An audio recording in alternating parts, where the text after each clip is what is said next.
Hey everybody, welcome to Religion Love, where we passionately debate, explore, and review topics about religion, science, history, and current events.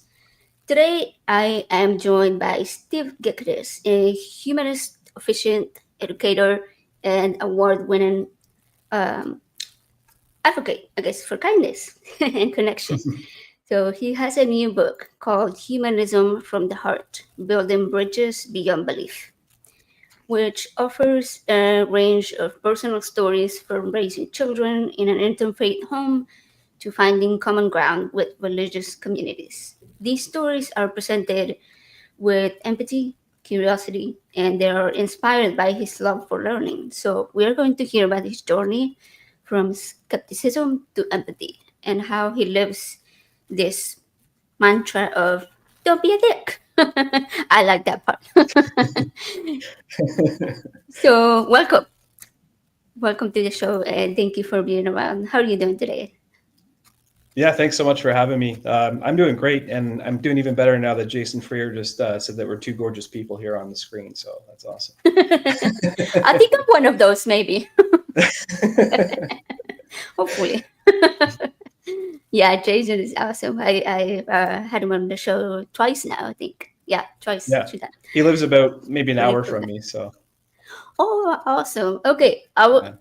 I was gonna ask you if you lived in Canada because I thought I'd seen you on your personal page where you posted about being in I, Canada. I was I like, thought you heard oh. about. Thought you heard a boot and a or something, and that's why you were going to ask me. That's funny. So, um, so you're an outdoor. You don't usually like you're on some atheist shows and stuff like talking about your books, but you're not a content creator yourself, right? Like you don't have a YouTube channel or stuff like that, right? That's right. I do too many other things, kind of more behind the scenes. I'm the ambassador program director for Recovering from Religion. So a lot of the people that you see on shows talking about recovering from religion have gone through my training program, and Mm. I'm also an officiant through Humanist Canada. So I conduct secular marriages and funerals and things like that. And then I'm also the current sitting president for Sunday Assembly Detroit. Okay, I did see all about that on your in the book, and then when I looked you up because obviously I had to do my research. So I did see that you were awarded the King Charles III Coronation Medal last year. What's that about? Tell me about it. Yeah, so that was a really surprising thing. But basically, my humanist group here at the local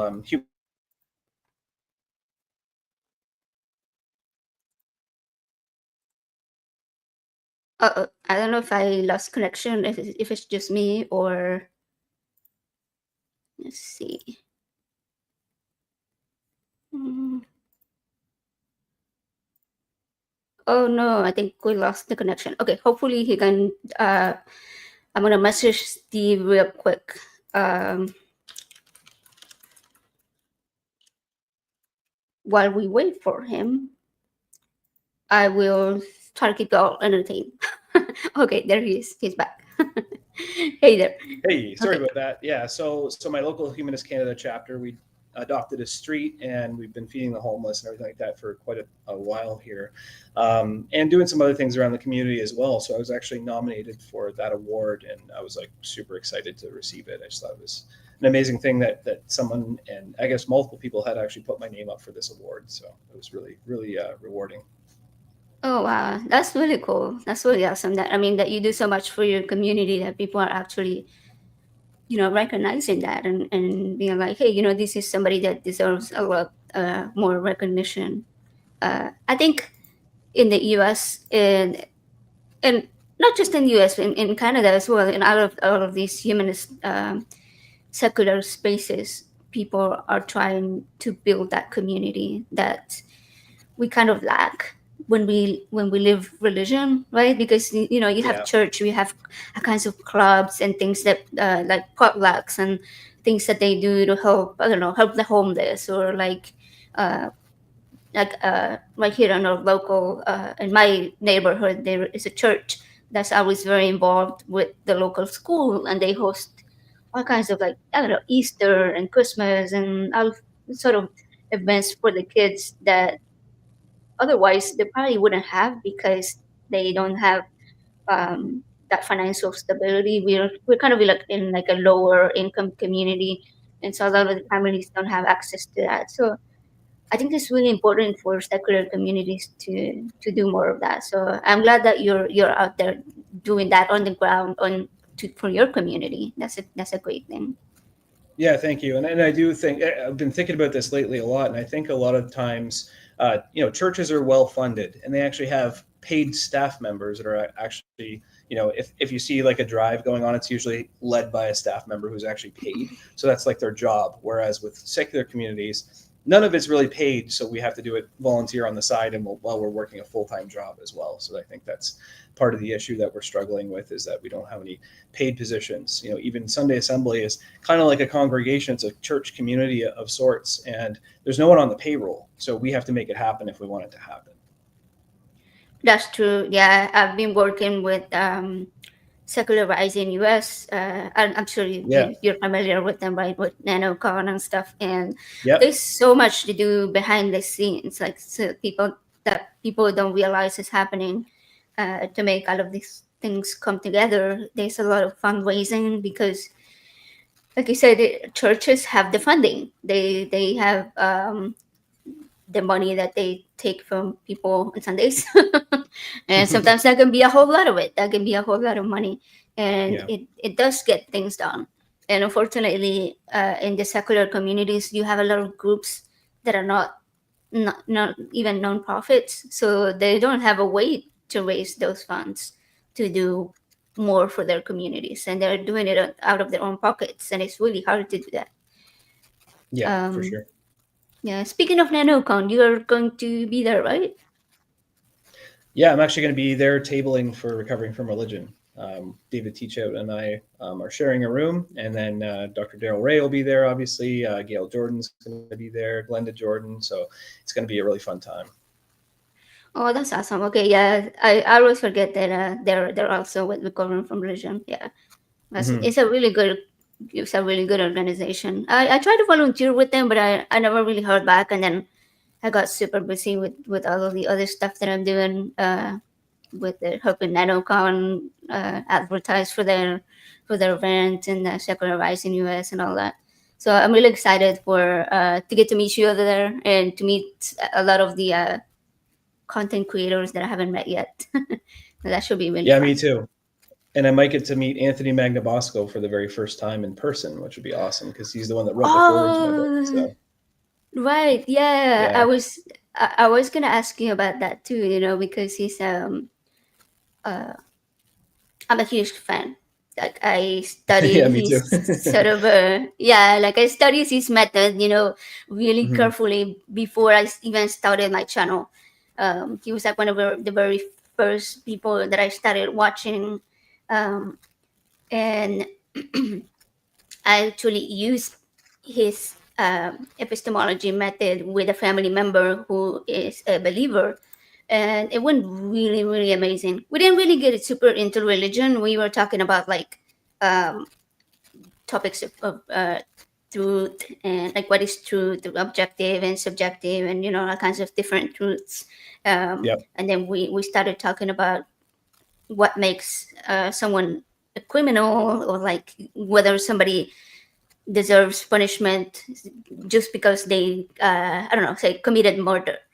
Like you can consider killing someone murder for any reason, but you actually have to look at why they committed that crime, right? And Right. if you go by biblical ideologies, then anyone that commits murder should be punished. But we have better methods to determine that. So, anyways, like in this conversation, this person had their mind blown because we came to the conclusion that we could both punish somebody for doing something bad, but also help them.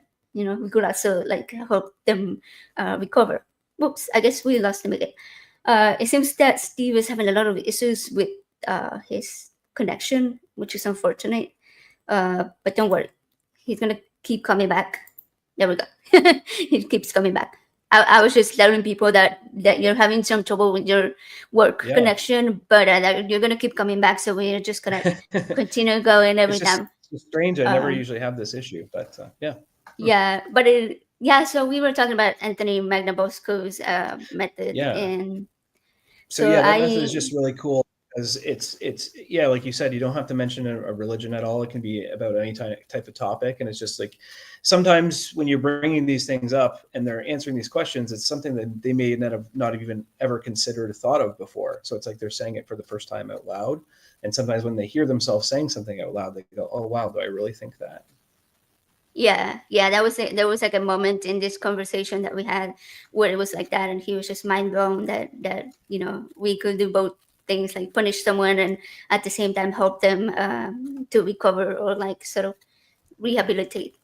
But Yeah. yeah, as far as Anthony, I've had I actually contacted him a little while back to see if I could work with him with his organization, and I interviewed with him. Unfortunately, the job went to somebody else, but that was Mm. fine because I got super busy, and also because I stayed in touch with him, and I had the pleasure of meeting him back in March. At Oh, okay, cool. Yeah, because he lives like about 2 hours from me, and Yeah, so he's in there San was Antonio, I think, right? yeah, in San Antonio, and I'm in Houston, so it's pretty close by Oh, each other. okay. Yeah, yeah. Yeah. So it was I don't know if you know Objectively Dan. He's another Yep. content creator. So it was his wedding, and we were both invited there, and there was Secretary was there too, and Sydney Davis, and Oh, lots of other cool. people. So yeah, I Oh, got to that'd be a meet Anthony great for wedding.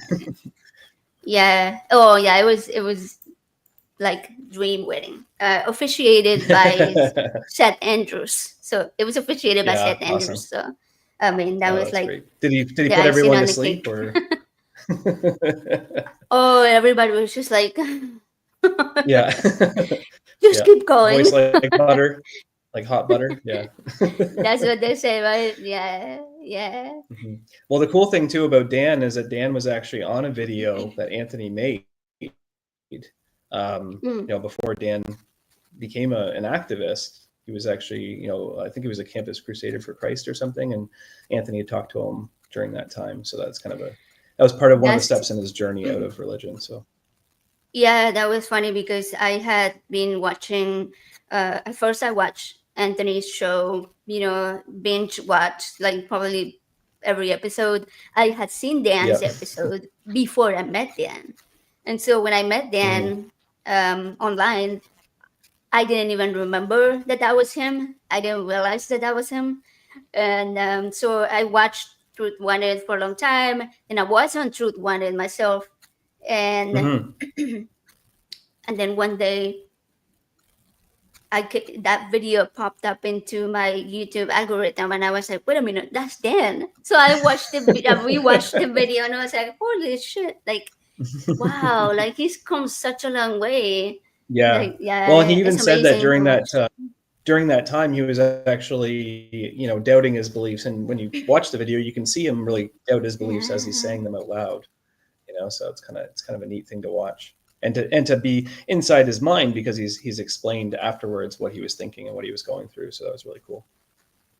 Yeah, and then he went and did a like a follow up video with, like, he contacted Anthony back, and yeah, and then they started. That's how they started Truth Wanted, because he wanted to sort of use that same type of methodology. So I think Yeah. that's really cool. Yeah, Anthony Hmm. is definitely an inspiration, someone to look up to for so many people. Yeah. Definitely. Yeah. So like hearing the like reading his foreword on your book, like hearing the way that he admired you, and like your use of epistemology, like I bet that was something pretty surreal for you as well, right? Definitely surreal. And the biggest thing is that Anthony helped me so much through my marriage, especially in the beginning when I was like experiencing, a little bit of I don't want to say combativeness, but definitely when we were struggling with some issues that we had with religion. And I reached out to Anthony. I'm like, help, like how can I have these conversations Oh, and still have that connection So between him and Oops. Okay. We will wait. I'm sure it's going to be a few seconds before Steve is back. Because unfortunately, he was at work and he told me his Wi-Fi connection is a little bit spotty. Okay, so you were saying yeah, that so just you that the between connection. Anthony and yeah, between Anthony and Dale McGowan, they both helped me tremendously throughout the beginning part of my I guess like the hardest part of my marriage, and then from then on, using the techniques and everything that they both had kind of taught me, I was able to kind of build those bridges back that I had burned. So Yeah, that's a good thing. Yeah, sometimes I will see people like Seth Andrews, who's also married to a Christian woman, and you wonder how do people make that work? Because my husband and I, mhm. we kind of both had, well, he was raised Catholic Christian sort of, and I was raised atheist, and then we met, and at first there was not much about religion. Then when I got pregnant, we kind of started going to church and stuff because his family was, and I sort of thought that it would help me, and my baby, and kind of I was very naive about religion, I would say. Um, Mm. so I think it's we kind of always had a very similar path to where we got into religion together, and then we kind of moved away from it together. So there was never such a huge difference for us. And I do wonder, Yeah, whether that would have affected us. Yeah. So I'm glad that you had that sort of help, and I think your book does cover a lot of that. We'll get into that in a little bit, but so let me ask you before we move into the parts of the book. Uh, I've noticed that in the US, I was talking to my mom about this. In the US, especially, the number of people who self-identify as non-religious is growing a lot. Is that the same in Canada, or has Canada always been more like less yeah. religious than? Well, the funny thing is that actually, like written into our like uh,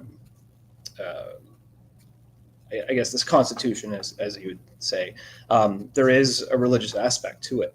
So it's funny because it was founded by the British Empire, right? The Mm. British and French empires is kind of how Canada was formed. So there was a religious aspect to governance back in the time, but a lot since then is kind of moved into a post secular society. And what I mean by post secular is, a secular society is more like you can't wear that hijab, you can't wear that cross, and stuff like that, right? Whereas a post-secular society would be you can wear whatever you want and say whatever you want and do whatever you want as long as you're not harming other people. And that's kind of where Canada is at right now. But the numbers of non-religious, and when I say non-religious, I mean like they're lumping everybody together: atheists, agnostics, people who Yeah, just of maybe are course. spiritual but not religious. They're lumping that all together, but it's 34.6% of the population, and that's as of 2021, I believe, when they did the last census, and it just seems to be growing and growing. So, and the funny thing is that statistics are helpful when it comes to seeing trends, but really, when you think about it, there's a lot of people that are probably not out about their lack of belief because it's a family thing, it's a cultural thing. So a lot of people are just saying that I'm a Muslim or I'm a Christian and really don't even know what that means. They're just going along with the label because that's the label that's been placed on them. So I think there's actually quite a lot more people who are non-believers that are, I wouldn't say in hiding, but in hiding. Yeah, and I will say there's also um, okay. We're waiting again. I was gonna ask a question, but I'm not gonna ask yet because I would like the guests to hear it. Okay, there we go.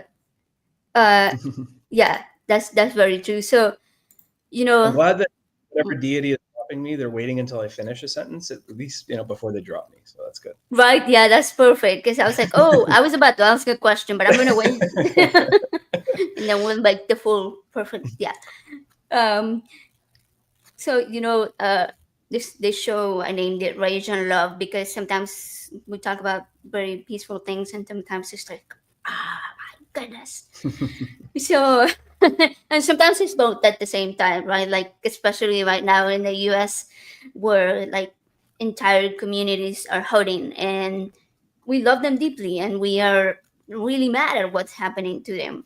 So for those of us that find that religion love is happening around the same time, what is one thing that we can actively do to lean more to the love side than the rage side, so that we don't go down this path of like So violence or vengeance, and. yeah, for sure. So I do this presentation that I call interacting with intent. And basically, I talk about some strategies that you can use, but active listening is probably one of the best strategies that you can use. Because when you actively listen and you take in the information that someone's giving you, you can get to a level of mutual understanding. You may not be in mutual agreement with this person, but you could be at a mutual understanding and know where they're coming from, so that you can develop a mutual respect.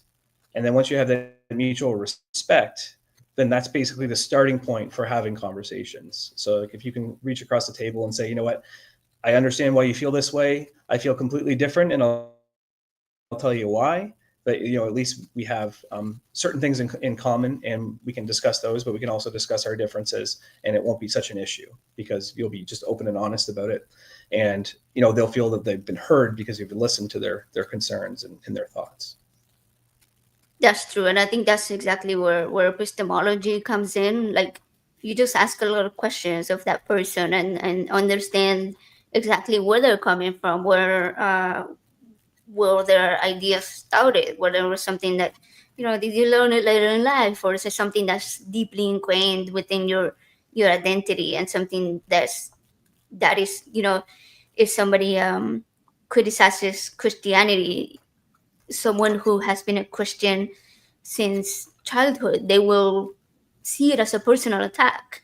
Whereas for myself, who came into Christianity way later in life, if somebody criticizes Christianity, I didn't really take it personally. So you can see the differences, like what type Yeah. of journey this person has had in life will help you understand where they are right now, and where you can meet them, and how you can move forward. So I like that. I like what you just said. Yeah. Yeah, that's so true. uh, And if you've read the book The God Virus by Dr. Darrell Ray, which he'll probably talk about at NanoCon, and I'll have copies there of The God Virus as well. If anyone makes a donation of a certain amount to Recovering from Religion, then they get a copy of one of Darrell's signed books. But basically, he talks about how the the idea of religion, especially in someone who's been indoctrinated, it becomes a part of them, like you said, like a part of their personality. So if you're criticizing the belief, they think that you're criticizing them as a person or characters of their characteristics. And really, you're trying to separate that from them. So by asking Socratic questions and saying, why do you believe this? And then they say, oh, I believe it because the Bible said this. And then you say, okay, well, lots of other religions have holy books. How do you know that the Bible is true over these other books? And you're not directing it at them. You're directing it at the object, right? The object being the Bible. You talk about the Bible. You don't talk about the person and their beliefs. You move on from that and go on to whatever it is that they think that they have a reason for believing in that. So, but you never address the person and say like, why do you believe in myths, right? That's going to really set somebody off. So you start off by saying, well, what is it that you believe? Oh, okay, you believe in Jesus being the Son of God. How do you know that's true, right? And it's just like, then it gives them an opportunity to talk about what they like, which is their faith, right? Which then also enables them to hear it out loud for the first time and allows you to understand where they're coming from. Yeah, that's very true. And I think a lot of people end up in that position because the comfort that it brings, like whether it be like Yeah. feeling closer to their family, or, the idea of living eternally with the people that you love. Everybody wishes that that was true, right? I do too. Like if there was an eternal life with my family, that would be awesome. But do we have proof of that? No, really. So you have to Yeah. use your reasoning skills to realize where you are actually drawing these ideas from, and where they're gonna get you. So Yeah. And a um, lot of times, people want to believe a comfortable lie rather than a harsh truth, right? And some people value truth more than belief, and then some people, their emotions take more of control and they want to believe more than they want to know the truth, right? And some people can be fooled into thinking that they want to know the truth, but really they're experiencing like a cognitive dissonance. Yeah, that's true. So you, from what I understand, you were raised not a believer, and I heard you say um, on another one of the shows that you were on, that you went through a sort of like a full circle, starting with humanism, then you went Yeah, through a lot of other beliefs, and then landed back in humanism.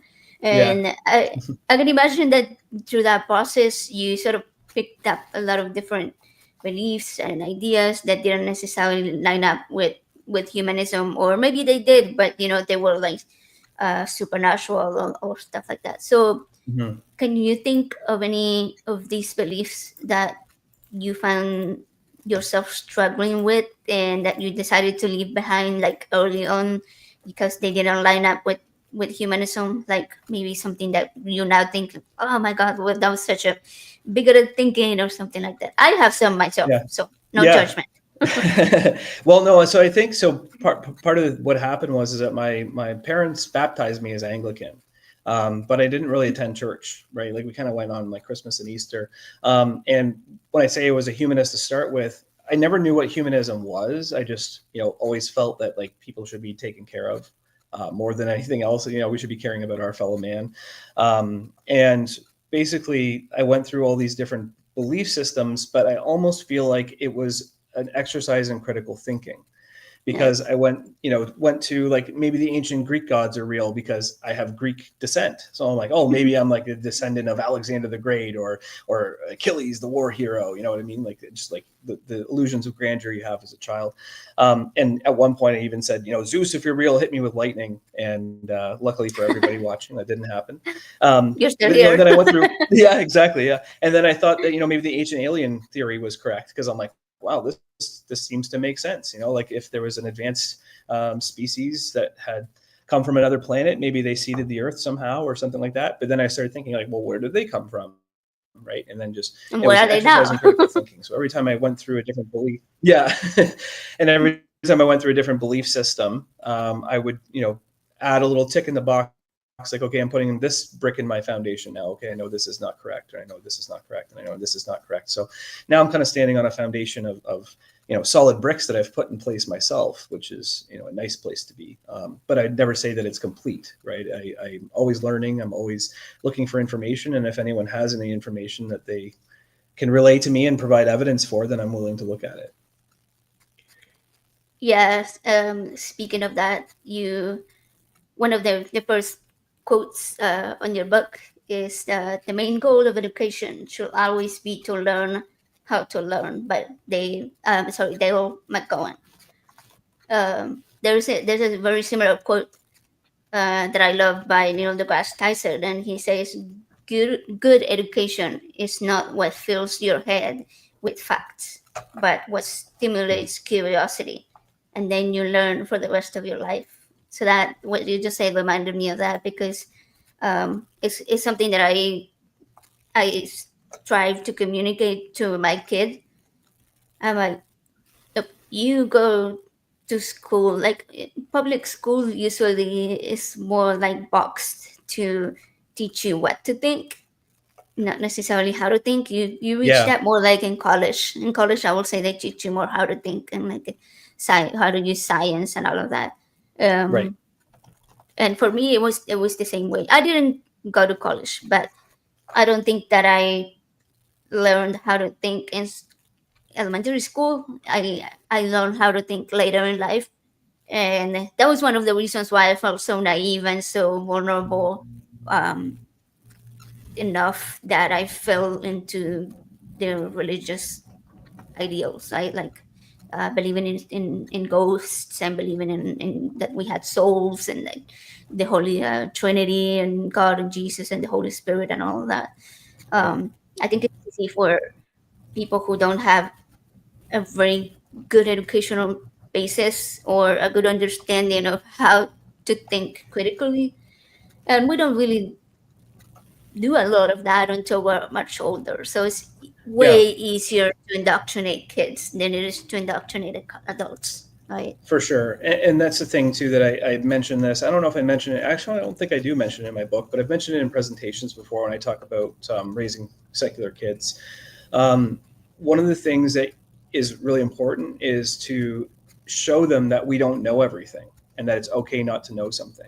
Because I think sometimes in school, especially like in elementary school, they'll say, Chris, what's the answer to this question? And they say, I don't know. And they go, you're wrong. We're going to move on to somebody else. Well, no, they're not wrong. They just don't know the answer, right? Yeah. So it's the most honest thing you can say is I don't know if you don't know something, right? So my kids, Whoops. Yeah. Um,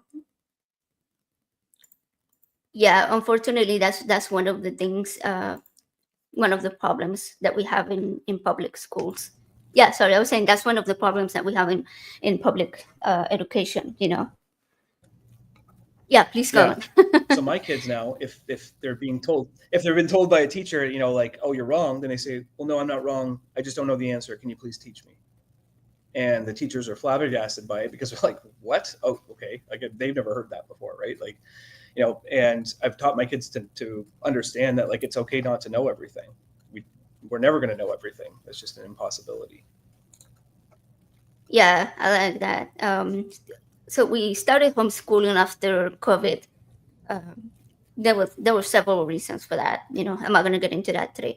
But we landed on homeschooling because it was the best option for my teenager who's also autistic and has OCD. So we had a lot of, um, I guess, motivations for staying home.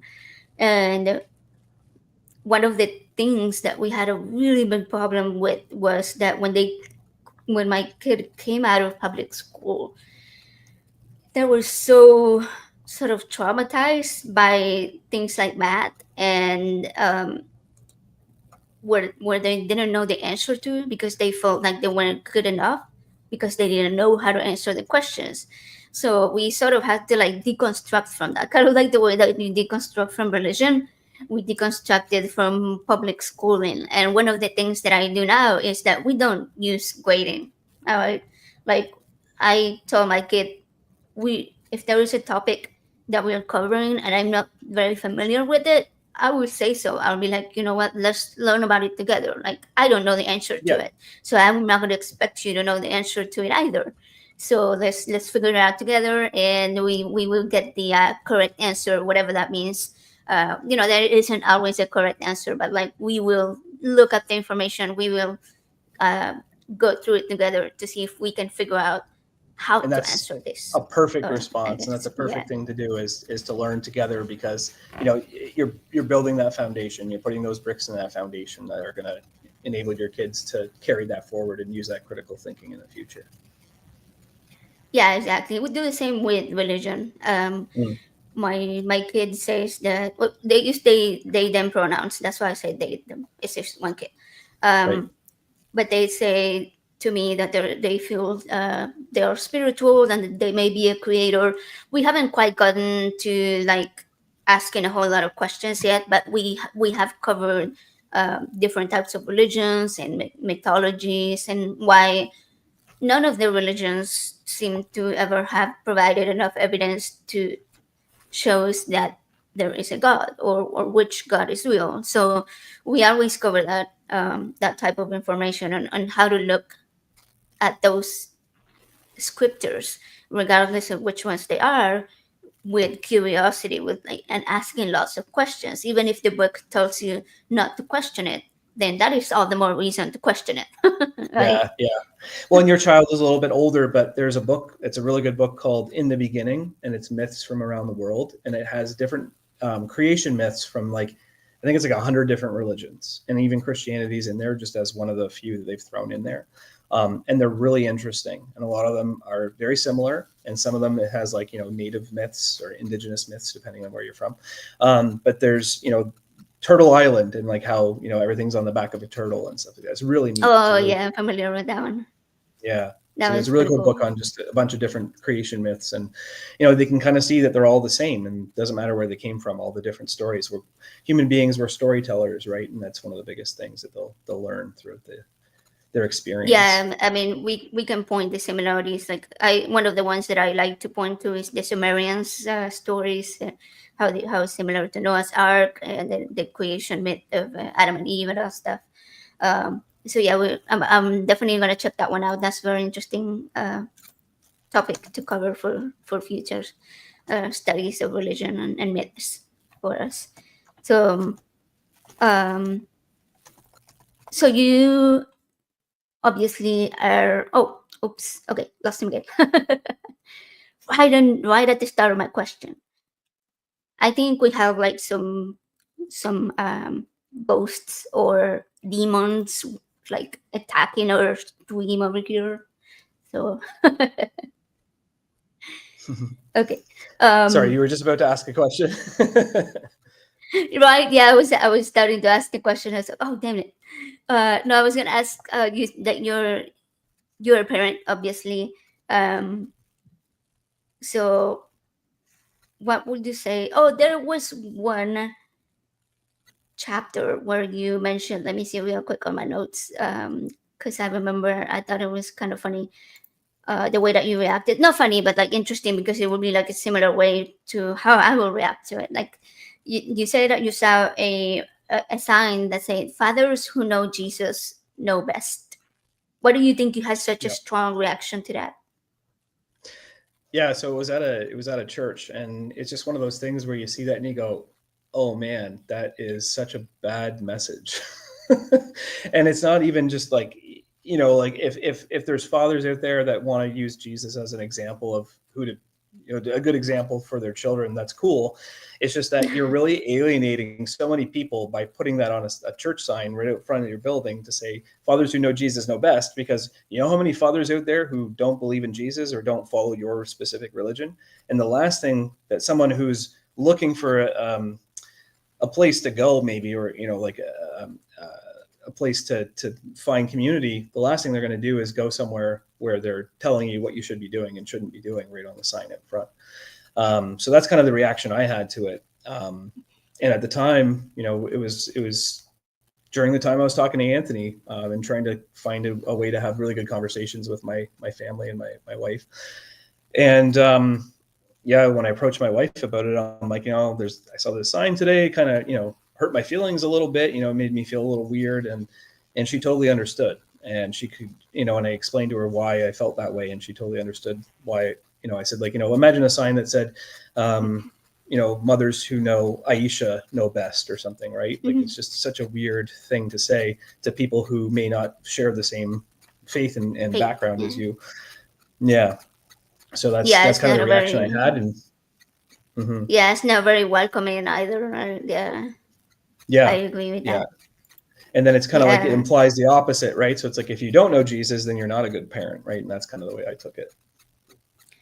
Yeah, and that's sad because I think everybody's who is a parent, whether it's a mother or father, they are trying their best with what they have, and Yeah. to imply that only the ones that know Jesus are the ones that are doing good or that are doing better than everybody else Right. is such a harmful idea. But it's one of those things where it helps them to keep people feeling weak and vulnerable and to where they need the church more because it, Yeah. it gives them the message that unless they do this they will never be good enough. Right. And I think that's one of the biggest harms of religion, is that you're never good enough, and that you're never going to be, a complete person, or a good person, or a whole person. And that's what we hear a lot at Recovering from Religion when people are calling in. We hear that a lot. A lot of the people that still experience guilt and shame and things for not conforming to the way that the church sees that they should be. But that's, at the end of the chapter, when I say, I prefer a sign to say something like what you just said there about, parents who try their best are the best parents for their children. And I think it's funny because the church that had this sign, since I wrote this, like, they've had it a few years in a row now. And after I wrote this, they must have read the book. because this year it said strong faith, strong families, strong fathers, or something like that. Like it was a different message than the one that they normally put. So maybe someone That's read it and went funny. like, oh yeah, maybe we should try something different this time or something. Hopefully, yeah. Hopefully, you reach true to them. Mm-hmm. Yeah, I think. Okay, I can't remember if it was in the same chapter or if it was the next chapter, but there was another quote by Maya Angelou, and I said, "Do the best that you can until you know better, and when you know better, do better." Yeah. And I think that's a great way to put it, because that's what we are all doing regarding all aspects of our lives, right? Not just parenting. We are doing the best we can right now with the information that we have. And when we get better information about that specific topic or issue, then we can do a little bit better. But we can always improve to do more. But it doesn't mean that we are lesser or that we are not as good as others or that we are not, the best that we can be. Right. Um, Yeah. I Mm-hmm. find it really harmful when I hear people struggling with recovery from addiction, that they move from, for me, it seems like they move from one addiction to another. They seem to not be as extremely faithful before their addiction, but then suddenly when they come out of that addiction, it's like it's all about Jesus, it's all about God, it's all about giving their life to their salvation because they were um, saved Yeah. by God or Jesus from their addiction. And it really bothers me because I had I went through something similar. I wasn't like an addict, as in, going and finding drugs on the street. My issue came from taking pain medications for like 8 years prescribed, and so Mm-hmm. when we found a different method to take care of the pain, I had to come off this medication, and it was such a horrible experience. Even though I was Mm-hmm. taking like the lowest dosage, that like a normal dosage that somebody will be taking that as prescribed, even cutting back, it was really hard. But then when I came completely off, the withdrawals were so horrible that I felt like probably like the way a heroin addict feels coming off of it. Yeah. I didn't think I was gonna survive that. Um, Luckily, with that, I reached out to a therapist, and she helped pull me through it. My mom helped me through it. My husband, my kid, and it was like when you have that support from secular people around you, Yeah. that's what people need. Like it isn't some sort of divine supernatural salvation that washes over you, and all of a sudden Jesus washed you over all of your symptoms and your addiction or whatever. it's Right. it's hard work. It's something that It you is. push yourself through. And like, I hate so much that, knowing how that feels, I Mm. hate that people don't give themselves the credit for the hard work that they did. Yeah, It's and I'm so really sad. glad that you recognize that and that you're giving yourself the credit for it. Because it is painful to see people not do that when they go through the same things, and it makes me really thankful for organizations like Smart Recovery and SOS Sobriety, who are non-religious uh, treatment centers that enable people to go through things like an AA program or like a detox program without the religious aspects of it, which is awesome. And that quote from Maya Angelou, it's one thing that I always try to keep in my mind when I'm talking about or when I'm thinking about my kids and how I'm going to act. We're going through a lot of struggles with my youngest one right now. He's got a lot of anger issues and he lashes out quite a lot. And I find that when I try and fight back with him, it's like he escalates even higher. And I mentioned in the book he's an escalator, right? He'll fight fire with fire and that type of thing. But basically, I've learned things recently where it's like if you just approach it with a calm demeanor, even though he's acting like crazy, if you match him with the same energy, it's just going to keep escalating. So I've learned, now that I've learned better, I'm doing better where I'm approaching him with more of a calm energy and trying to calm him down and not really point out his faults, because really it's not really his fault. He's just getting really over emotional, and then he's lashing out and he's getting worse and worse and worse, which then is making him feel worse and worse and worse. So just knowing that he's going through that, it's now enabling me to step back and take a calmer approach to that. And that's something that I've learned, and now I'm going to apply it, and it's going to make me better overall. Yeah, and I think that's one of the things about parenting, like we are not given a user manual when our babies are born, right? Like we just kind of have to learn as we go, and sometimes we learn it from our parents, sometimes we learn it from other people around us, or people, religious people may learn it from other people at their church, from people who Right. they are close to. We had a similar situation with my teenager, now teenager, but when they were a lot younger, like age 8 or so, and that's when they were diagnosed with OCD and autism, and Mm. they seem to be the source of the anger and the being out of control. But it was really hard for us with this being our very first kid, and my parents were not very close. My husband's they live in Switzerland, so they weren't like here to help me guide me through Mm. that. And my Right. husband's family was religious, and it's kind of like very different views. And so I kind of had to figure it out on my own, and that's when I learned a whole lot about the way the brain works. And I think I would say it's one of the things that I credit with helping me deconvert from those few years where I got into religion and from supernatural stuff, like realizing the way that the brain works, how it responds to outside stimulation, how we respond to, like you said, other people's emotions as well. Like Yeah. if I You am feel. angry and Yeah. somebody comes to me very aggravated because I'm angry, then we are both gonna go up on on this, right? So like, yeah, for us, the same method that you're describing is what worked for us as well. To like, don't match the energy. Like Yeah. if you want to bring it down, then you have to start lower. They're Right. already up here, the kid is Yeah. already up here. If you start up here, then you're both gonna continue up. Like you want to stay down here, and then you're wait for your kid to come down there. Yeah, so that was a Yeah, really and that's good. kind of like a conversational method as well of setting an example of how you want the conversation to go, like setting the tone for the conversation, right? So if you want the conversation to be light and fun, and that type of thing, you should kind of approach it with that demeanor. You don't want to approach it with high intensity or anything like that, right? You match, you put out the energy that you want others to match. Yeah, that's very, very true. Yeah. Um,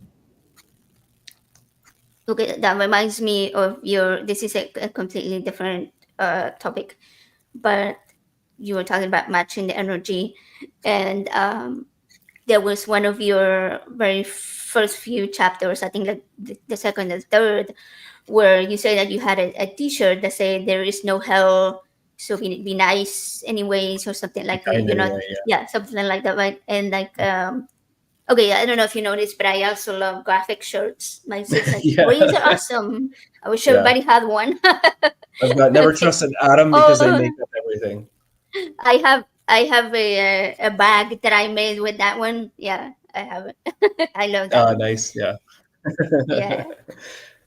But so in that chapter, you mentioned that you ran into somebody like at the market or something like that when you were wearing that shirt, and this person got really mad, and like you asked him how hell was described in the Bible, if I'm correct, and he was like, "Well, I didn't read the Bible," Yeah. and Yeah.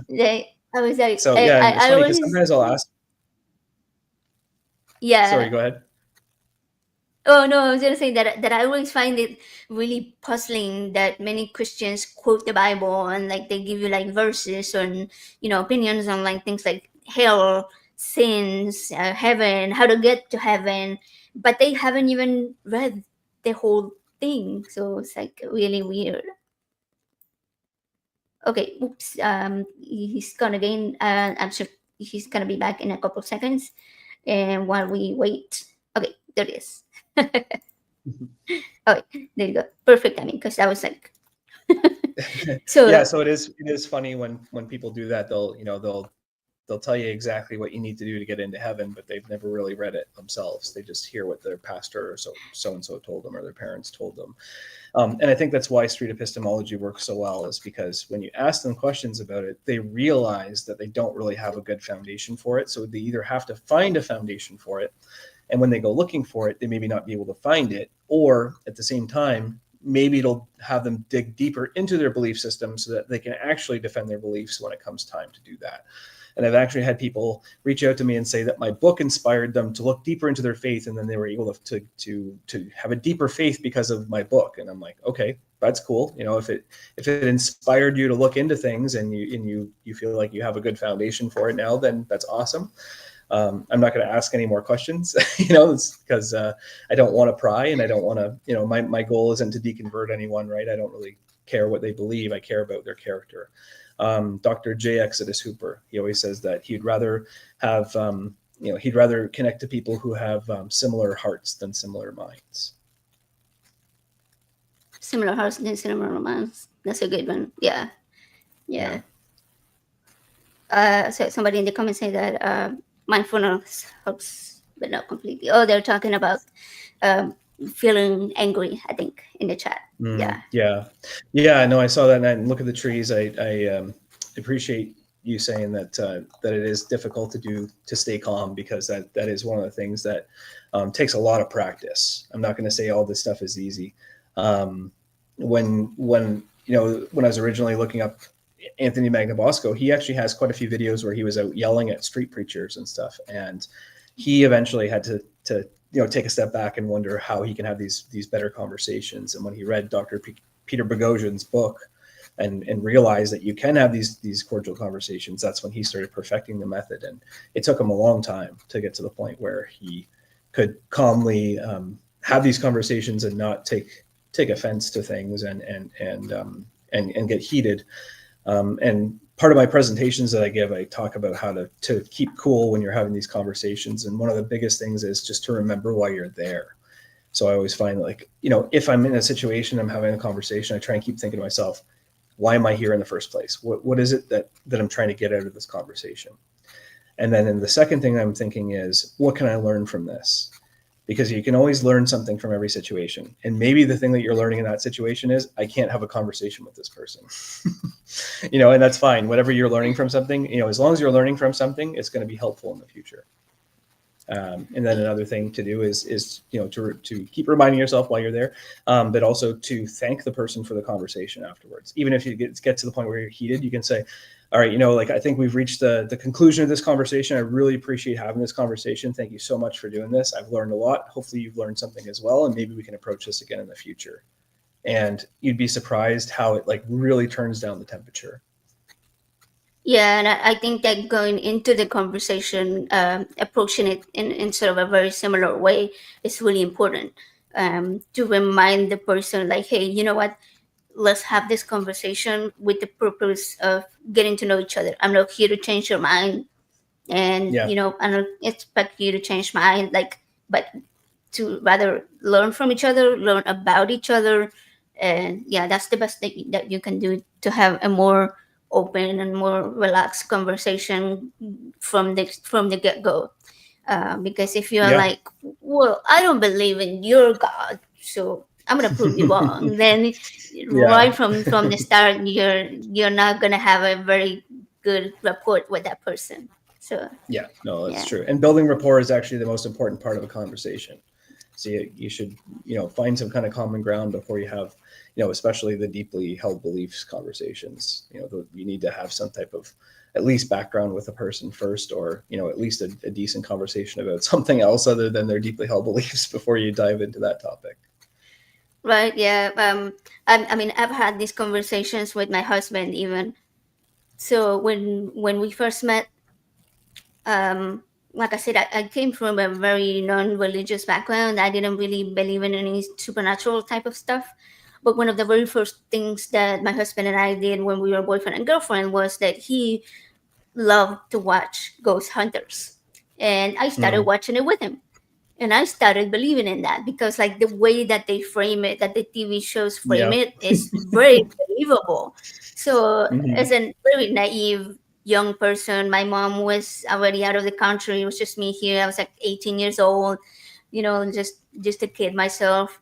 And he was also like my age, and we were both like, we're very young people. And I was like, well, that sounds believable. So there must be ghosts, and if there's ghosts, that means that we have souls. So yeah, Hmm. but fast forward to like the last 2 years or so, when I started watching atheist content on YouTube, I started questioning that a lot. And I was like, wow, okay, like if there is no God, if there is no Jesus, that means that all of this whole soul thing is not real. And if this soul thing is not real, what are ghosts? Right? Hmm. So I feel like I deconstructed that on my own, but then my husband still believed it because we hadn't had that conversation yet. And so one Right. day we sat down and we started talking about it, and he was like, I think he really heard where I was coming from, and I think that he sort of deconstructed that by now because of all these Mm. conversations that we've had. But I never went in telling him, "Hey, you're stupid for still believing in ghosts," because I Right. believed in them too. So I wasn't gonna go Yeah. and be like confrontational or anything. Like you have to approach it in a way like where you're understanding this person, right? Like you're showing them the same respect that you hope somebody showed you when you were deconstruction, or when you were still a believer. So yeah, I think that's Yeah. super important to do that.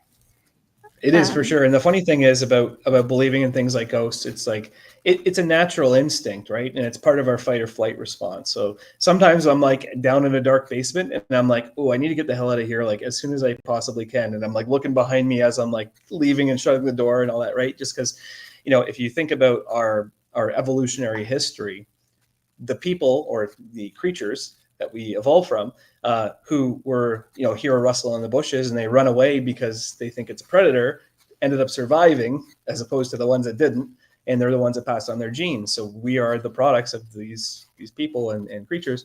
So we have that instinct, that fight or flight instinct, to run away and think of things that are creepy. I saw a really funny thing about the ghost hunters recently, and it said it's so funny to watch because it's like it's these guys that go into a house and shit talk these ghosts until they do something, and then they run away and piss their pants. oh yeah, And I thought that was that's like a perfect way very to sum it very up. It's so true. funny. Yeah, that's so true. Yeah, I didn't thought about that. That's a good point. Yeah, they were like they're kind of afraid of them, but then they go in all puffed up, and then like as soon as they hear like a door creak or something, they're like, "Holy shit, there's the ghost! Let's go!" Yeah. Okay, so yeah, I think it was Yeah.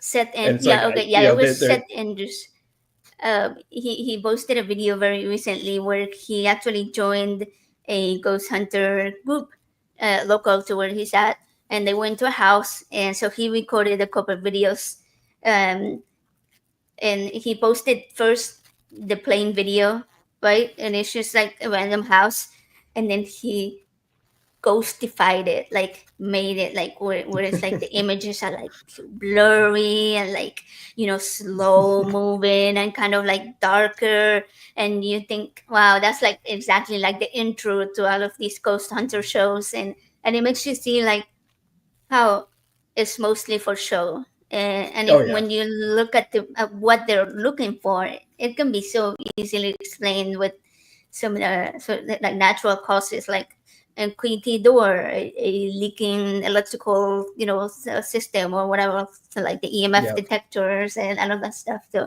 it's like it's really Yeah. interesting to see how they play with your mind. Yeah, well, I saw this documentary one time of somebody, and it said that they believed in ghosts because this balloon chased them around the house, and it was like he thought that it was something to do with his grandfather. His grandfather's favorite color was red, and the balloon was red, and it was chasing around the house. And they actually did like a breakdown to show like the ventilation system in his house and how this balloon, which was a helium balloon, which was leaking helium, was being guided by this ventilation system throughout the house. and like the drafts behind the doors. And they actually did this whole scientific breakdown of his house. I'm like, this is amazing. They showed exactly why this balloon was following this guy. And at the end, he still didn't believe it. He thought it was his grandfather, but it's just really funny.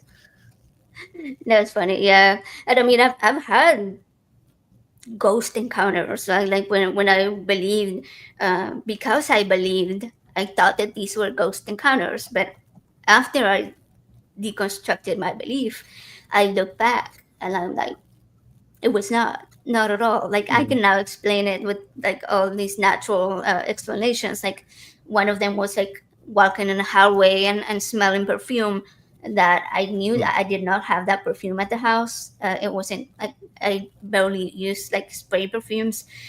So, but it's like, it could have been something that came from outside, from the ventilation Yeah. system. We live in a house like this. There is or that comes from out there. Another one was when my husband's father passed away. After the day of the funeral, we came back to his house, and as we are walking inside the house, he used to always sit on the porch right next to the door, and he will always sort of say the same type of quote, like, "Hey, how y'all doing?" Like in his accent, right? Mm. Like very very Texan accent. And that's exactly what I heard. And so I'm like, wow, okay, like his spirit must still be here. And he was like greeting me and letting me know that he was fine and this and that. And I went through all of these years thinking that and sharing that story. And then I'm like, oh, like, okay, let me think about this. I'm deaf. At this time, I did not have my cochlear implant, so my hearing was crap. Mm. How Okay. how could I have heard that so clearly? It was Mm. obviously like a memory that was more than likely engraved in my mind, and that it Yeah. sort of repeated itself as I was walking in because of my being used to him saying that when I walk past that spot every other Right. time. I was like, now I'm like, it totally has a natural explanation. And Yeah, but for yeah, there's sure. there's so many of these things that people do, right, that For makes them sure. think that And I've way. heard too that I heard something recently. It actually wasn't even that recently. I heard it a couple of years ago. But sometimes when your body is overly exhausted, your mind shuts down for 15 seconds at a time. So you could be driving home from work, and then you get in through the door and you're just like exhausted. Your brain will shut down for like a 15-second gap, and it's possible that during these 15-second gaps you can have almost like a hallucination, almost like a dream, like a daydream. And I can't say that I've experienced that myself, but like I know other people who said, "Oh, I heard something, or I thought I saw something, during this time, and it was after work when I was exhausted." And maybe it's a high chance that they were, or maybe some chance that they were going through one of these experiences. But the cool thing is like Oops. Okay. It will be a few seconds before he comes back. Don't worry about it. Okay, there we are. but the cool thing is that we may not even know where these experiences come from, but we know for the most part that there's most likely a real world explanation for them and not a supernatural explanation. And that's basically what we Oh understand. yeah, for sure. There's this term for another one of sort of like hallucinations that we have on a day-to-day basis, and Mm-hmm. it's called pareidolia, and it's Yes. basically like our brain fills in with information that it already has to sort of feel for something that you're seeing off the side of your vision, your peripheral vision, or something that you hear that sounds similar to something that you've heard before, and your mind just sort of fills in those gaps. And I mean, it happens to me all the time. Like I'll be, it happened earlier. I thought I saw an animal like in my house, but Mm. I'm thinking it was just like a light coming in from the window. So like I mean, we do that so much. We do that so much Oh on a yeah, I have that a lot daily too, and I business. feel like I see animals or things, but I also um, I spent a lot of my childhood looking at like wood grain or even up in like the stucco of the ceiling and finding little faces and things, little things that you see, or even in the clouds or something like that. I love it when Secular Rarity talks about pareidolia. Like he's very thorough Oh in yeah, talking yeah. about that and stuff. It's really cool. Oh yeah, with Richard Deliver and Secularity, we had a show where we were talking about consciousness and all of that stuff, and we covered that topic a lot throughout the show. Yeah, that's Um, cool. but let's see, because I had a lot of other questions. One of the ones that I'm thinking of is just I was just talking to my sisters like right before the show. We were talking about the what is going on here in the United States with immigration, and how they're rounding up pretty much anyone that looks like they're not white straight cis person, right? And with the rise in Christian nationalism, okay, I'm gonna stop really quick so that he doesn't miss the whole conversation. We'll start it right up. Okay, here you go. So I was saying that in the United States right now, with Christian nationalism growing the way that it is, it seems that the main goal is to dehumanize entire groups of people, uh, be it immigrants, gay and trans people, and other members of the LGBTQ community, disabled people, neurodivergent people, who are autistic or OCD or the ADHD, who have a different way of thinking. Um, People of color who, of course, have been dehumanized for as long as we can remember. And I think that books like yours are really important in this fight against dehumanizing people, because it helps us create empathy, it helps us understand the other person and rehumanize them, right? And for myself, one of the things that I like to do is to stop and consider that even if it's somebody who is saying hateful things, or who doesn't understand that they're saying harmful stuff, this person was once a child. This person was once a baby, right? And babies, we like to think of them as a blank canvas. Like, so Mhm. I think about the fact that ideologies and dogmas are taught and learned, and so we know that we can also deconstruct them and unlearn them. Maybe I should be Yeah, writing a book, right? yeah, you yeah, know, yeah. but No, you should for sure. but But yeah, no, I mentioned that in the chapter. It's called Small Town Mindset, and it's talking about this web page or Facebook page from my local town. And it's like anytime anyone posts something that they're very excited about, this town rips it apart, right? And at one point they were even saying like the liquor store is taking money in for the gays, and I'm like, what does that even mean? Like, what are you talking about? And it's just like, people come up with all these things. And the one thing that I've kind of come to the conclusion on, hard it's been a hard time figuring this out, and it's taken a long time, but I always like to say kill them with kindness, because the thing is if you approach a situation with kindness, there's nothing people can do. Like, they can spit on you, they can shout back in, they can shout in your face, but like, you're the one that looks calm and composed and in the right, so it's like they're the ones that look like an idiot, and they're going to be the ones that are judged by other people, hopefully, in the end. But like, if you they always say, there's that saying, you can't hate someone from 2 feet away, right? So it's like, if people are experiencing, if they have a family member that's part of the LGBTQ community, they're going to understand, okay, hands off, you can't touch these people, right? Like, it's one of those things that you have to experience. So the more we can get out there and show that there's people that have commonalities with them, or even in their family or around them, and it's that's part of why it's important for us to be open and out about our lack of belief, to be able to show people that it's okay to not believe, and it's okay to be part of the LGBTQ community, and it's okay to be neurodivergent or whatever we want people to accept. It's okay to be those things. And I think over time, hopefully, people will start to soften to. oops, yeah, I think that's an excellent point, and giving people sort of the benefit of the doubt, not being necessarily, oh, hey, I hate you for saying this. Yeah, I said that giving the people the benefit of the doubt. Don't immediately approach them with, "Oh, you're being so hateful." Like, kind of like try to reach and help them understand why they're thinking or why they're saying what they're saying and why that's harmful. Yeah. So your book has 31 chapters, right? And there's like so many really good stories in there. Was it hard to pick just those? Were there any that didn't make it in there that you wish you would have put in there? Or Yeah, that's a good question.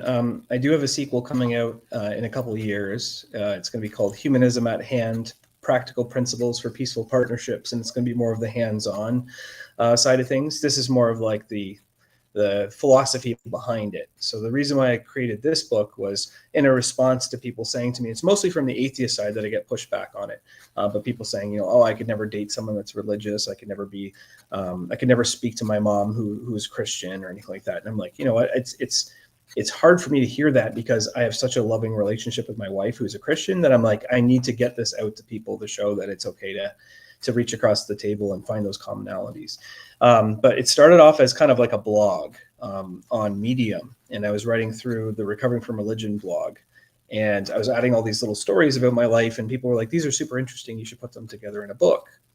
So I went on Facebook and said to my friends, I said, like, I'm writing a book, I'm going to put all these stories together, and if there's any stories that you can remember when we were children, let me know. And I had someone reach out to me who I didn't know at the time because they were using a pen name, but it was an author who is actually a friend of mine from our childhood, and she said she would edit it for me for free.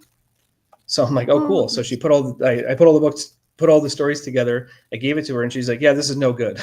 And I'm like, oh, what do you mean? She's like, like the stories are really funny and everything's like really well written, but it doesn't really flow. You need to find like a theme or something to write okay, everything to. So I'm like, okay. And at first I was like, I don't want to do this anymore. Like I'm kind of done. I don't really want to put this book together. And then for some reason I was inspired when I was trying to come up with the name for this segment of a podcast I was hosting through Humanist Canada. And I just said, it's kind of like From the Heart, like Humanism from the Heart. And I'm like, wow, that's a really good title for my book. And at that point, when I found the title, and then I'm like, well, what is it I'm trying to accomplish? Well, I'm trying to accomplish building bridges beyond religion, like, okay, beyond belief. Okay, that's a really cool alliteration. And it kind of goes along with like Dale McGowan's theme of parenting beyond belief and, those type of things, and grief beyond belief. So I threw that name on there and I started typing things out and changing the stories a bit. I even pulled them down off Medium because they changed quite a bit from what they were originally. And they all started flowing together really well. And then she said, wow, you've really pulled it together and yeah, changed it, and it's basically the now book it's that you good. want to see now. And I'm like, yeah, this is perfect. Yeah. So, and the 31 chapters is they're, like you've seen, they're very short, like maybe 3, 4, or 5 pages total for each chapter. And I think I'm pretty sure that I'm ADHD. I haven't been diagnosed, but the way that I write is the way that I think in small segments. So I kind of wrote that way, right? So each chapter is kind of a short little thought and idea, and they all have a theme to them, and there's kind of a message in each of the stories. Yeah, same for me. I'm not diagnosed, but potentially either ADHD or autism. And for me, it's the same way. I'm like, if it's too long, it's like my mind's just going in a whole different direction. So I really appreciated that the chapters were very cohesive. They were very like short and to the point. And I like that you start with a quote because it kind of gives you an idea of what the chapter is going to be like. And then at the end, you're like, wow, Yeah. okay, like yeah, like the message really goes well with the original quote, and then the whole book. Whoops. Okay. Again, perfect timing because that was the ending of that thought. Okay, that was good timing because that was the ending of my thought. Well, Okay. I really like that you Uh, like the. I always say that I start out each chapter with a quote by someone who's way more famous than myself. That's what I always say. that's funny. That's funny. Yeah, So I yeah, no, noticed that they. they I feel were like like, they they go very well with it. yeah, they do. And, like looking through all of the chapters on the book and, the lessons, the messages, the quotes, I couldn't help but think to myself, this is a timeless text. Okay, this is something that transcends religion, which it says so in the title, beyond belief, and it transcends time.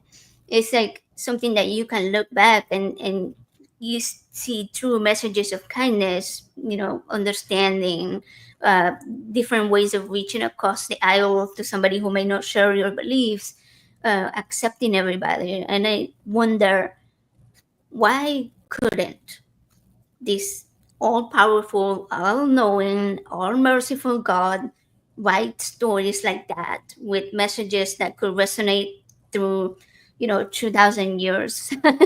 Like, why did there have to be stories about slavery and genocide and sexual abuse and oppression of women and children, right? Like, these stories in the Yeah, Bible are still to this yeah, day so confusing, so divisive, like, and they depend on each individual interpretation of the person that's reading them. And that's what has led to what 45,000 different Christian denominations, which is a shocker, I know. So in a single book that is way shorter than the Bible, you accomplish what this omnipotent God could not do. And you give us this message of hope. You give some pretty straightforward ways that we can do better. And, for our own sake and for the sake of all of the people around us. So I appreciate that. And I hope that people will go and buy your book. I posted the link in the chat earlier. And I think Pragmatic Crystal, okay, yeah, Pragmatic Crystal posted the link as well. So hopefully you will get some people getting your book from this, because yeah. Thank it's you. a I really good book. appreciate.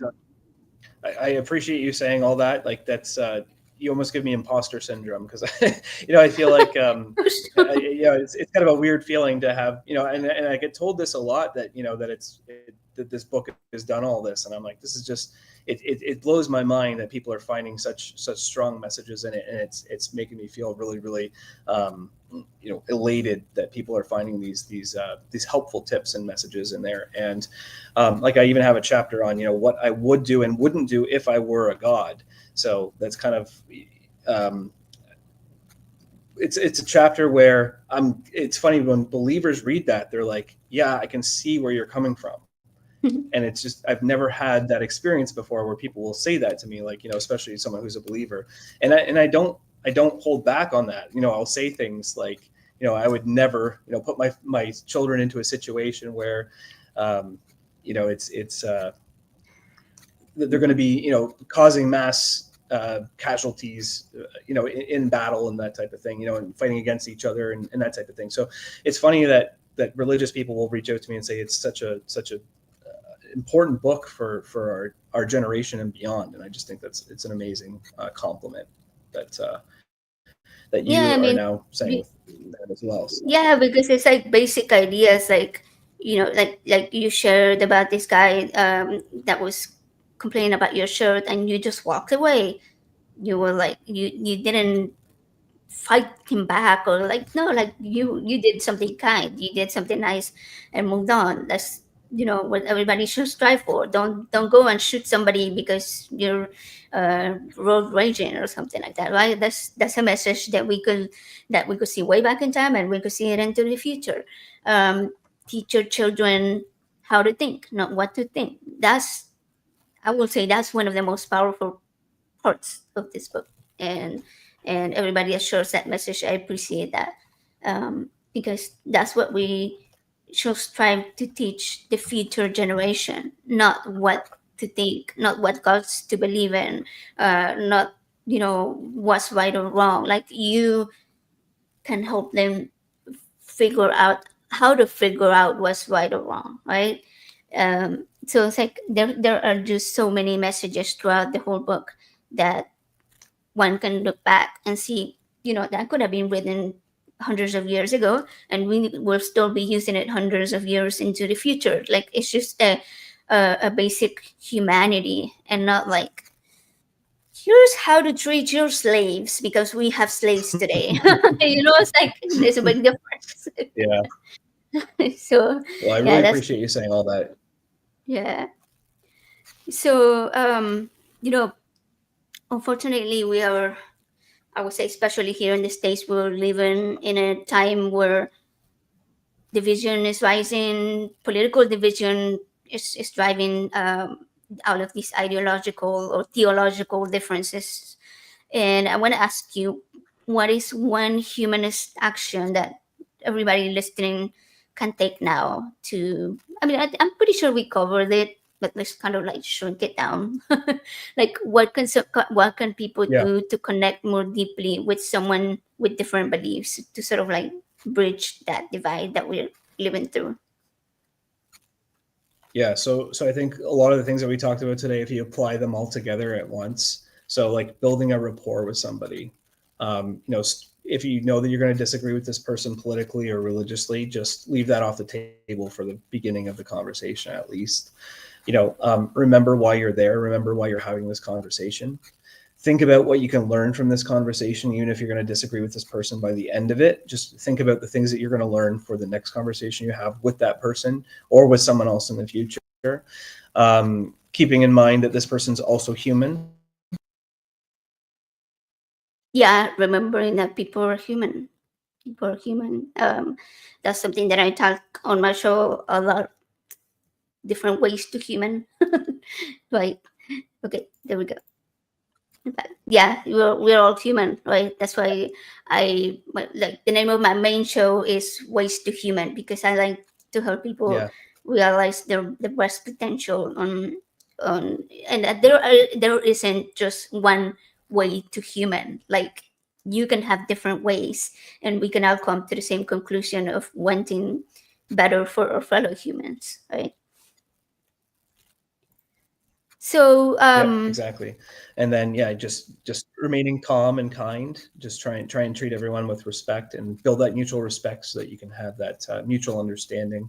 And then just try and find commonalities as opposed to finding differences. So if you disagree with somebody on something, you can say like, it's okay that we don't see the same on this, but ensuring that we do have commonalities, and I do really appreciate this specific thing about you, and I really appreciate having this conversation, and hopefully we can have this conversation in the future. Just things like that. yeah, that's true. This is actually gonna come really handy for me for the next show that I'm gonna do. And I'm gonna really quickly put on the screen. Let's see. Okay, the shows that I have coming up. So next week on Wednesday, I'm gonna have Tim Whittaker from the New Evangelicals here on the show. This one up here. Sorry, this one right Mm. here is the 16th at 7 p.m. Central. And so I actually, the first time that I saw Tim, he was on Truth Wanted with Dan. And so Tim is a theist, he's a believer, but he comes from a very conservative evangelist upbringing. And he deconstructed from that, from all that. He is still a believer and he still considers himself religious, but I don't think he has like a specific denomination. He's a very kind person, super accepting. And he does his show with April A. Joy, who's going to be on NanoCon. She's going to be speaking about Christian nationalism. And Tim does the same thing. So that's why I'm going to have him Yeah, on my show. It's not going to be a debate. We're not going to be like, hey, what do you do? Why do you believe in God or whatever? Like, it's gonna be about ways that we can, like you said, reach across the aisle to somebody who doesn't share my same beliefs as far as religion. Like, we may not see eye to eye there, but we can see eye to eye in the fact that Christian nationalism has no place in government and in our daily lives of the people who are not religious, right? And or even who are religious, but yeah, they don't want to see like Tim. He completely respects not having religion in public schools because he respects the separation of church and state. So we're gonna have this a yeah. really good discussion about that and how other Christians can do the same. And that separation, yeah, for sure. And that separation protects everybody because it may not be a religion that you want to see in schools. Even if you're religious, it may not be your specific version of Christianity, or it might even be Islam that becomes, the dominant religion, and then that becomes who is setting up the religion in the schools, right? So that separation of church and state is one of the biggest things that needs to remain separate. Yeah, yeah. So it's gonna be a really good conversation, I think, and I look forward to using this very respectful way of communicating with somebody. Yeah, so it's gonna be fun. Awesome. Do you have any closing thoughts? Anything that we didn't cover today, or that you wanna tell people about yourself or about your book? Yeah, so I always try to end with, you don't have to be a perfect person. You don't have to be a perfect partner. You don't have to be a perfect parent. You just try your best with the information you have. And like Maya Angelou said, we covered that already. You do your best until you know better. And then when you know better, you do better. And that's just what I always like to end with. Just keep that in mind. I love that. Awesome. Well, I really appreciate you being on the show, and I really enjoyed the conversation, and I enjoyed reading the book. And so I hope that everybody else will check it out. And I am actually going to recommend it to someone I know who, when I met him, he was a very staunch Christian. He used the Christian label. Um, we've had so many conversations about religion, like very respectful. He's one of the ones that he's the person that I told you that I did the epistemology episode with, and that we were talking about different Okay. like non-religious topics. But we've also had many religious, respectful conversations. And very recently, the last time I had him on my show a couple of times because he's a family member, and we hung out with him. He comes to my house a lot. He spent the weekend with us this past weekend. Um, so, but the last time that he was on the show, he said that after seeing everything that is going on with the war, the religious wars that are going on in the Middle East, and everything that's going on with Christian nationalism in America, that he no longer considers himself part of like organized religion. So I Hmm. was like really proud of him for saying that. And he's actually going to come to NanoCon with us. So that should Oh, be really nice. interesting. So I'll get to meet Yeah, him then. That's so yeah, cool. so I was really excited that he agreed to come with us. We needed him to drive with That's us great. because it's a very long drive, but I really, truly, Yeah. honestly think, yeah, I honestly think that he's going to really enjoy meeting everybody because he's a very liberal person, and he's someone Hmm. that's very kind, and he wants this sort of humanist. I believe he already has this humanist perspective within himself, and I think meeting people who are humanists and that can show him that you don't need religion to be a good person, to be more human, then it's going to be a really good thing for him. So I'm going to recommend that book, your Yeah. book, to him as well. So yeah, I'm excited for that. All right, I'm going to close this up because we don't want to give away your whole book on the show. All right, so everybody go buy it. But this is where we're going to leave it for today. I would say that this conversation, if it has reminded me of anything, is that humanism isn't just like a philosophy. It's not just an idea, it's something that we do, that we should do daily. That it can be messy and it can be uncomfortable, which is part of being human, right?